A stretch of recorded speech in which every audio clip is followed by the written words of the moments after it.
I want to thank you very much for a wonderful introduction, and also to thank the Planning Committee for having me here and for having the foresight of focusing a day on two particular evidence-based practices, and really addressing the question in terms of what are these practices, what defines them, what's the evidence behind them, what are the weaknesses of them, if any, and are there ways of improving them? And what are the implications for implementing these and other evidence-based practices here in San Diego? So it's an absolute delight to be here. What I want to start off with is an overview of the different topics that I'm going to talk about. And I understand that what we're going to do is hold questions until after the panel discussion. So what I'm going to do is start off a little bit talking about history, not just history of assertive community treatment, but the history, a little bit at least, of case management, because assertive community treatment really emerged from the need for case management and the discovery of limitations of existing case management models that existed before that. Then what I'll do is I'll get into defining what is assertive community treatment in terms of the original program and some of the modifications, although for the most part we define assertive community treatment as it was originally defined back in the 1970s and early 1980s. I'm going to talk a little bit about the characteristic services that are provided by ACT teams. Then I'll talk about the research. What does the controlled research on ACT show in terms of its impact on outcomes, including rehospitalization, functioning, work, and things like that? What are the strengths of the approach? What are the limitations, at least based on the ACT research literature? Then I'll talk a little bit about fidelity assessment, because fidelity is something that people who are interested in evaluating outcomes always want to measure. I mean, fidelity has to do with how close a program adheres to the basic principles of the program. So I'll talk a little bit about how fidelity is measured, and then also about research that has linked the fidelity of assertive community treatment teams to different types of outcomes. Then what I'll do is I'll talk a little bit about novel applications of ACT, or the use of ACT to address problems that we don't yet have good solutions for, or to address problems that ACT hasn't been effective in addressing up until now, but with some reconfiguration of the services and the development of expertise on ACT teams, we can make an impact on. And then I'll talk a little bit about future directions. So with that as a little bit of a background, let's get into the history of case management. And really, case management evolved in the wake of the deinstitutionalization movement, if you can call it a movement. I mean, the reality of it, of course, is that deinstitutionalization began in the late 1950s and has really continued up until today. But in the late 1950s and early 1960s, through a combination of economic pressures as well as the discovery of a variety of psychotropic medications, large number of people with severe mental illness who ordinarily spent their lives in psychiatric institutions began to be discharged into the community, and many others who would have otherwise been institutionalized for much of their lives never were institutionalized.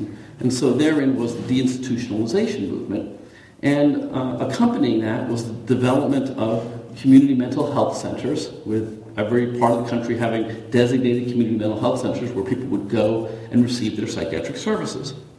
And so the basic idea was that you were going to have centers where people could get services such as pharmacological treatment, psychological treatments, and things like that for the management of their psychiatric illnesses. But because even way back in the early 1960s, there was a wide range of different needs that people with severe mental illness, either being discharged from state hospitals or never entering state hospitals, had, people soon became aware that there was a need to have somebody in the role of either traffic cop or coordinator or something along those lines. And so case management really evolved out of the need to have somebody who could take on the role of coordinating different types of services that people needed, including clinical types of services like medication or counseling, but also very practical living needs such as housing, family relationships, interactions with the law, and things like that. And so case management evolved really following deinstitutionalization, initially as a role in which the person served to coordinate a range of different services.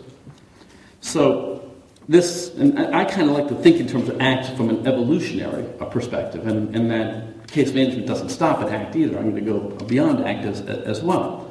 So the first functions of case management were really brokerage type of functions. And the roles were thought in terms of being assessment, planning, linking of people to various services, the monitoring of outcomes, access to services, and advocacy. Now what's notably missing from the brokerage model is the notion of the case manager as an actual provider of services other than coordinating these types of services and doing the assessments. And following experiences with the brokerage model, people really began to realize that there was no way you're going to have somebody in this role of coordinating different services, evaluating needs, connecting people to treatments and things like that, without that person having a relationship with the client, and that the nature of that relationship was a helping relationship, and therefore a pure brokerage model of case management just seemed completely unfeasible because you needed to have that relationship, and you're already past brokerage when you're developing a relationship with somebody, a helping relationship, and presumably a relationship which in and of its own right may have some beneficial, some therapeutic effects. And so the clinical case management model evolved out of recognition that the brokerage model was just not a feasible model when you look at what the real goals were. So there's a recognition that case managers, in fact, are clinicians. I realize that people sometimes have very technical terms, and people will say, well, I'm not a clinician, meaning they don't provide certain services and so on. But for all practical purposes, they really are acting in some kind of a clinical role.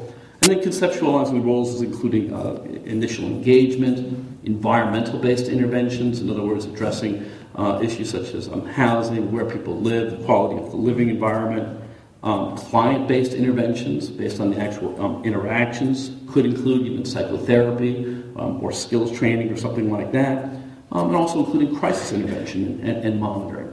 So clinical case management, and I would say that overall, clinical case management is probably the best reflection of the way most systems approach case management, with the exception of a subgroup of individuals who have higher needs, and that's really where ACT came in. Now, ACT, which I'm going to go into more detail about in a moment, was developed in the mid 1970s to early 1980s. And the idea behind ACT, I mean, initially, the very first study of ACT was done in 1974, and it wasn't even really a study of maintaining people in the community from comparing one model of maintaining them in the community versus another model. The real idea behind the initial ACT study was, can we discharge people with severe impairments and severe symptoms and manage them in the community successfully? And so the first controlled study of ACT actually compared a group of people who were discharged from the hospital and then managed using the basic principles of ACT, which I'll get into, but involved outreach, more intensive work, a lot of practical assistance and things like that. And that was compared to a group of clients who stayed in the hospital. And in fact, the overall findings from this initial study, published by Marks in 1974, was that the vast majority of people with severe mental illness in a hospital could in fact be maintained successfully in the community without them having to come back into the hospital. One of the interesting things, if you look at all of the ACT research, there's one ACT study that finds that ACT is associated with higher rates of incarceration, time spent in jail. And it's actually this study, it's the Marks study. And the reason is that when people are in the community, no big surprise, they are more likely to run into trouble. It's hard to get arrested, although I suppose it's possible in some places, when you're in the psychiatric hospital. And it's not that there were high arrest rates, but the overall conclusions were very, very positive, meaning that by reconfiguring case management services along the lines of ACT, you in fact could maintain and help people live in the community. And so the ACT model evolved out of clinical case management model and focused on addressing a subgroup of consumers who had difficulty accessing services and had frequent hospitalizations. I'll get back to history in a little bit more, but what I want to do is to kind of complete the continuing evolution of the nature of case management services.